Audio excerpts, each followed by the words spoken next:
Hi, babies. Did you know that if you can hold a thought for 17 seconds, that another thought like it is actually added to it? It's kind of the inception of creativity.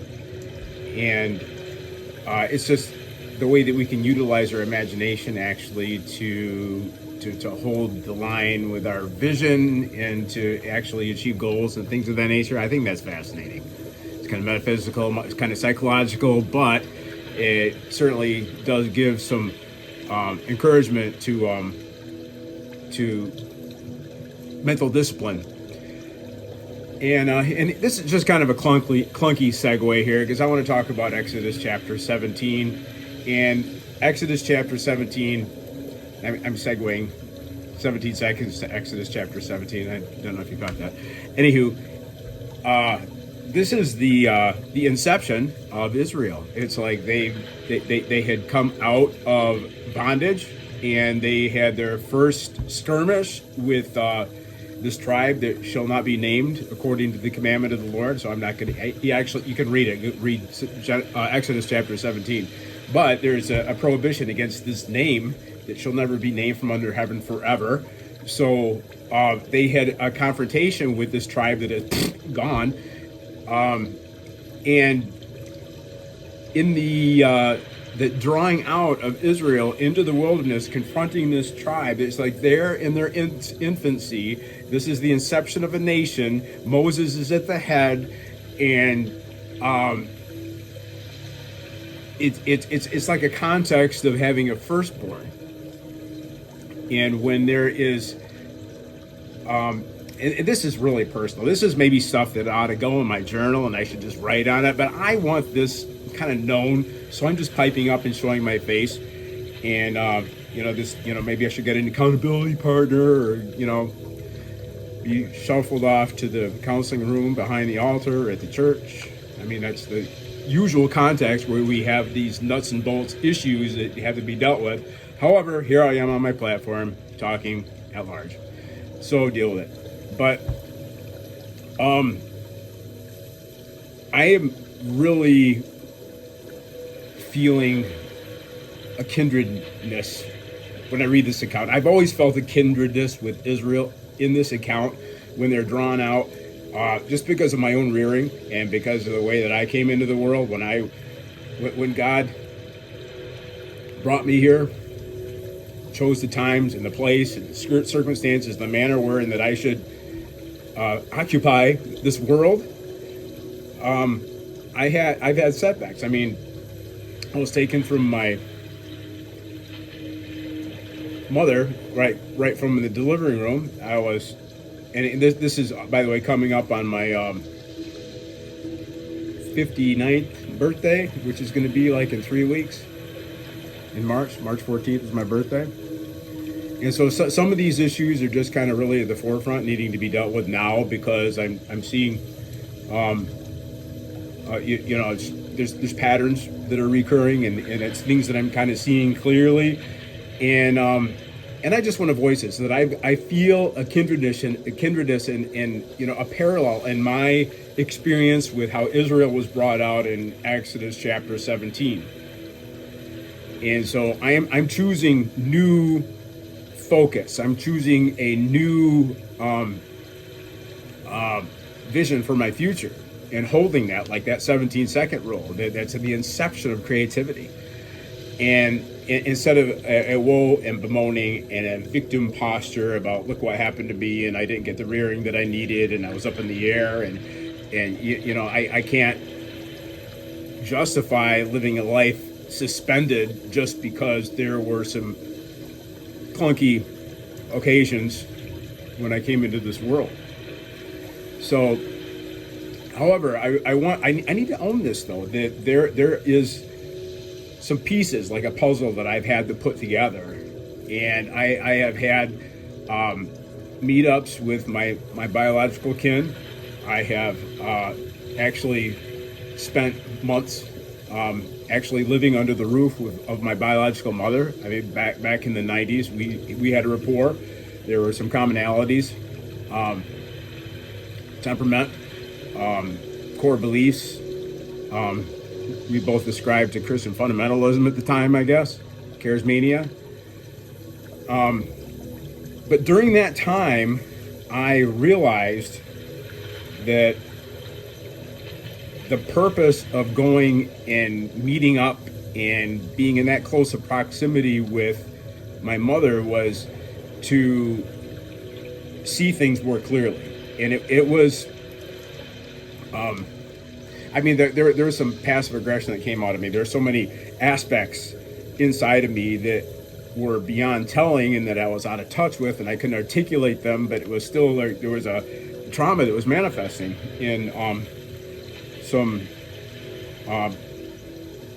aggressive ways, in some subtle ways, and you know, I regret some of my behavior back then, and I don't have a relationship with them anymore, and that is too bad. But at the same time, it's like I have gleaned from what I saw back then. I've confronted some trauma, and I've become a person in my own right, which is good. So I think the bottom line and the takeaway from all this is that I'm just going to clarify this connection with Exodus chapter 17. Because in my infancy, I'm looking and seeing a reflection in the scripture of the infancy of Israel in Exodus chapter 17 when they confronted this mob of they shall not be named. And it's not, this is the trauma, this is the challenge that I've got to deal with is actually there was an intention for my life to be stuffed out. And that it was beyond my recollection, but it was a vibe. It was an impression of my emotions. It's something that I've always dealt with. And now at this point in my life, I've just got, just like that. It is what it is. I can't react against it. I can't, cry out for justice and give me back what you stole from me. I can just move on with my own life. But at the same time, it's like a reality that I can't ignore or deny. It's like there was an intention from, my biological grandmother to actually to have me aborted, and when that reality, when that information, that knowledge came to me, I gave it mental assent, but it actually impacted me in my gut, and it actually contributed somewhat to my some of my passive aggression and my destructive behavior as I tried to unfold an actual bond and relationship with my biological family. And so how do you deal with that?